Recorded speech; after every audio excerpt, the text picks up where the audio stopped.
Mungkin ramai dalam kalangan subscriber keliru dengan nama panggilan Skot 69 Polis Diraja Malaysia dengan panggilan yang bunyinya kedengaran agak serupa, iaitu VET 69. Seperti umum sedia maklum, VET 69 merupakan nama panggilan bagi pasukan elit 69 Komando yang keanggotaannya asalnya dipilih daripada pasukan polis hutan atau kini pasukan gerakan AM. Calon-calon pelatih melepasi tapisan kelayakan, seterusnya mengikut latihan lasak penuh cabaran sebelum benar-benar layak untuk menyertai unit elit ini sekaligus menyarung beret warna sand brown. Justeru, apa pula bezanya dengan Skot 69 PDRM atau ringkasnya Skot 69? Namun, sebelum masuk ke video berikutnya, sila klik tombol subscribe, like dan share jika anda suka video seperti ini agar channel ini bermanfaat dan kekal aktif. Skot 69 merupakan panggilan umum bagi semua anggota PDRM yang diambil menyertai pasukan ini pada tahun 1969. Ia merupakan pengambilan besar-besaran PDRM ketika itu di mana hampir kesemua rekrut ambilan ini kemudian dihantar bertugas bagi mengisi keanggotaan batalion-batalion baharu di dalam pasukan polis hutan. Skot 69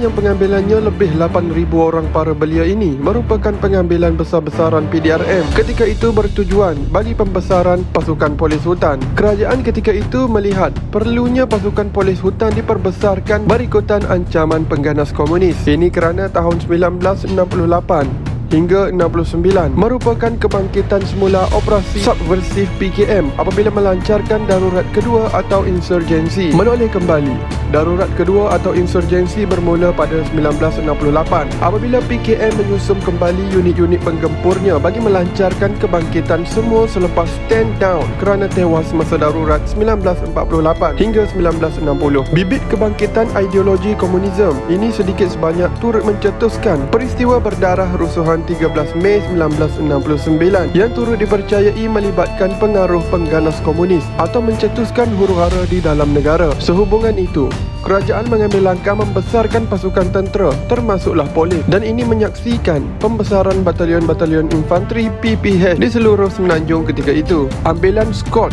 69 terdiri daripada pemuda-pemuda pelbagai latar belakang dari desa yang jauh di pendalaman. Keganasan komunis yang kerap dilaporkan di dada-dada akhbar ketika itu, selain pengalaman peribadi kesusahan hidup di kampung, berpunca daripada perintah berkurung angkara komunis. Menyaksikan matlamat para belia ini menyertai PDRM hanya satu, iaitu untuk menyahut seruan Pertiwi memerangi musuh tanah air, iaitu pengganas komunis. Selain belia Melayu, ada juga dalam kalangan ambilan ini terdiri daripada belia-belia keturunan Cina, India, Sing dan Serani. Difahamkan, semasa proses ambilan besar-besaran secara berperingkat-peringkat ini, ada dalam kalangan pelatih yang diambil dengan syarat akademik yang minimum. Bagaimanapun, mereka ini menepati kriteria daripada segi fizikal untuk menjadi anggota polis selain lasak. Oleh kerana jumlah pengambilan yang besar, latihan asas kepolisan, para rekrut ini yang dijalankan di Pusat Latihan Polis Pulapul Kuala Lumpur terpaksa dipendekkan kepada 3 bulan berbanding 6 bulan seperti mana sepatutnya. Ini kerana ketika itu pihak kerajaan memerlukan tenaga segera untuk ditugaskan di kawasan-kawasan berisiko. Pada masa kerja-kerja membina kem-kem baru pasukan polis hutan turut berjalan rancak di mana pihak JKR ketika itu diminta membina kem termasuk rumah kelamin anggota menggunakan kaedah paling mudah dan segera. Sebaik menamatkan latihan asas, para pelatih kemudian terus dihantar menjalani latihan asas PPH atau latihan infanteri serta peperangan hutan di Ulu Kinta, Perak, iaitu sekolah latihan pasukan polis hutan. Para pelatih ini yang masih hijau dalam dunia kepolisan dihantar menaiki kereta api dari Kuala Lumpur dan berhenti di stesen kereta api Tanjung Rambutan Ipoh. Dari sana, mereka mengusung beg kit dan kelengkapan tiba dengan dugaan yang bakal menanti di Ulu Kinta. Di sana, baki 3 bulan latihan yang diikuti para pelatih dikerjakan habis-habisan oleh para jurulatih di sekolah latihan pasukan polis hutan yang kebanyakannya merupakan veteran-veteran pasukan polis hutan yang berpengalaman ketika menghadapi komunis masa darurat serta konfrontasi dengan tentera Indonesia. Selain menempatkan sekolah latihan pasukan polis hutan Kem Ulu Kinta turut menempatkan Batalion 1 dan 2 pasukan polis hutan. Jumlah para pelatih yang ramai iaitu kira-kira 1,000 bagi setiap sesi latihan di Ulu Kinta ini. Bagaimanapun telah menimbulkan masalah tempat penginapan bagi pihak kem kerana kemudahan yang ada tidak mencukupi. Bagi mengatasi perkara tersebut, pihak kem mengambil langkah bijak apabila mengagihkan para pelatih kepada 3 kumpulan berbeza. Mereka terpaksa ditempatkan di 3 lokasi berbeza, iaitu di barek di dalam kem Ulu Kinta, di dalam kemah, di dalam kawasan latihan hutan berdekatan kem atau di kem lapangan terbang Ipoh atau ketika itu dikenali sebagai aerodrome. Setiap kumpulan ini akan dipindahkan secara giliran mengikut jenis latihan yang sedang mereka ikuti. Begitulah rutin para rekrut sehingga mereka tamat latihan dan ditukarkan ke dalam batalion-batalion PPH yang baru ditubuhkan ketika itu. Era insurgensi menyaksikan tenaga muda Skot 69 menjadi tunjang utama pasukan polis hutan ketika itu. Tempoh latihan selama 3 bulan di sekolah latihan pasukan polis hutan bagaimanapun hanya pendadahan asas para pelatih terhadap ilmu medan perang, kerana latihan sebenar anggota muda ini hanya terdadah sebaik melaporkan diri di batalion masing-masing.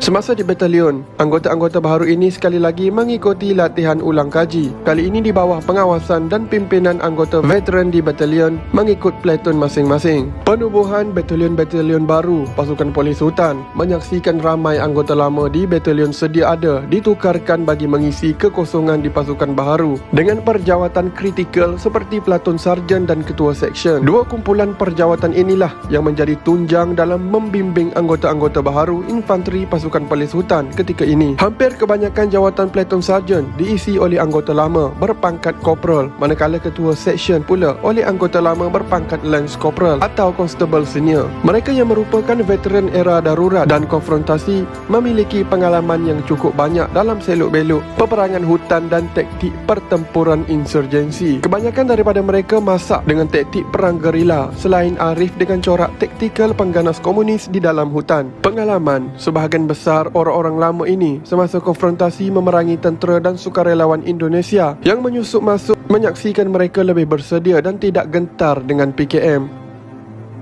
Ini kerana semasa konfrontasi tentera Indonesia merupakan antara tentera yang termoden dengan persenjataan terkini selain terlatih. Di sinilah pentingnya pengalaman berperang bagi menjadikan seseorang anggota tentera atau pasukan keselamatan matang dalam melaksanakan tugas. Selain anggota konstable, perkara serupa juga dihadapi pada pegawai-pegawai muda berpangkat inspektor percubaan apabila ditukarkan bagi mengisi perjawatan ketua platoon di batalion infanteri pasukan polis hutan.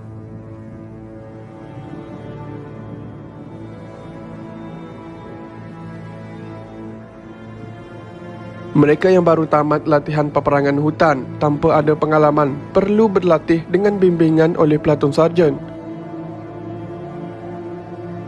Ramai dalam kalangan pegawai-pegawai muda waktu itu kemudian menjawat pelbagai jawatan kanan dalam PDRM di mana sebahagian besarnya pernah bertugas bersama pasukan polis hutan. Walaupun berbeza pengalaman, namun kepatuhan kepada pegawai lebih kanan tidak memberi masalah buat mereka untuk memikul tugas bersama. Terima kasih kerana menonton. Tuliskan komen anda di bawah dan semoga video kali ini dapat memberi manfaat kepada anda.